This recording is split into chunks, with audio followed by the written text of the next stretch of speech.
condition we're in, we won't even reach out. Sometimes we got too much pride to reach out for the help that is right there in front of us. I don't care if I just finish fighting with somebody. He gonna help me? Man, thank you. We'll pick up later. This ain't personal. But I don't want out. But we'll get so prideful sometimes that when God sends a blessing, God wants to find out just how bad do you want the blessing. I'm going to send it by the person you hate most. Come on. Come on now. What you doing here? Never mind. How would I know? I had a woman when I worked for Florida Power and like hated my guts. She was always trying to find ways to get it.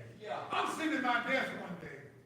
Now, they say you don't question Lord. I had to question. I'm sitting at my desk. She come up there just standing. Yes. You know I hate you, don't you?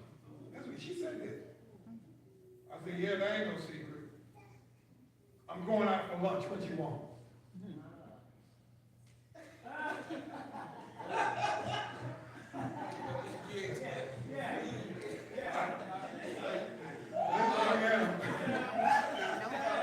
I trust God. But on that first round, I started to just order a bag of chips because I knew she couldn't open it. But I told her what I wanted to eat. And she brought it back. And I'm trying to figure this thing out.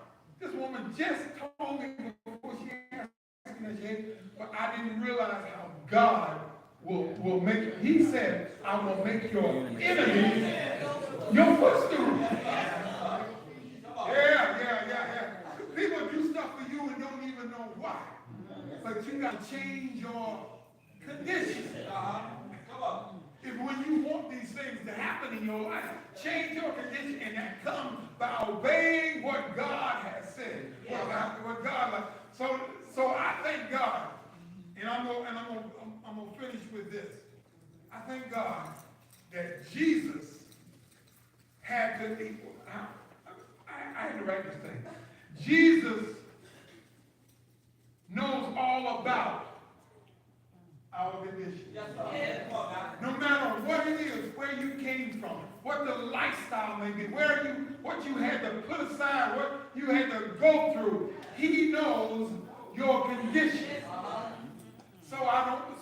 It's okay to go talk to people to get some help on something. But when it comes down to the brass taxes, they say you need to go to the Lord about your condition.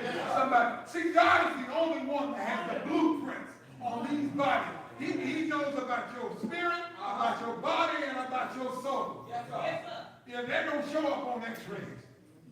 Yeah, the hurt that you're going through don't show up on the EKG or anything else. All they know is that you're going through something.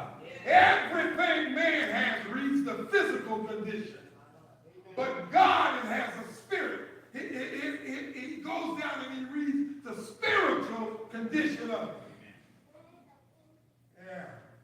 You ought to be glad animals don't have spirits. Come on.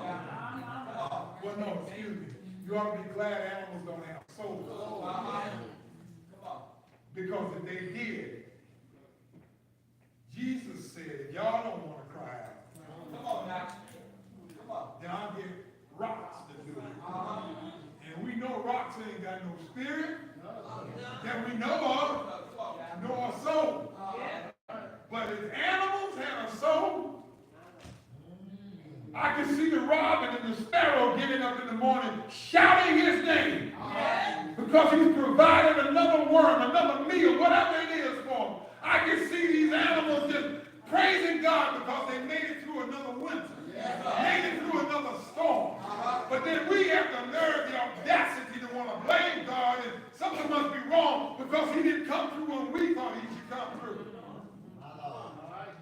He ain't that kind of God. See, the God that I serve don't come in a bottle that I rub. He don't pop out when I'm ready for him. Because late in the midnight midnight hour, I ain't awake to rub no bottle. And when I get up in the morning, there's a sound that I hear. I thought it was an alarm clock, but it was angel Wimauma.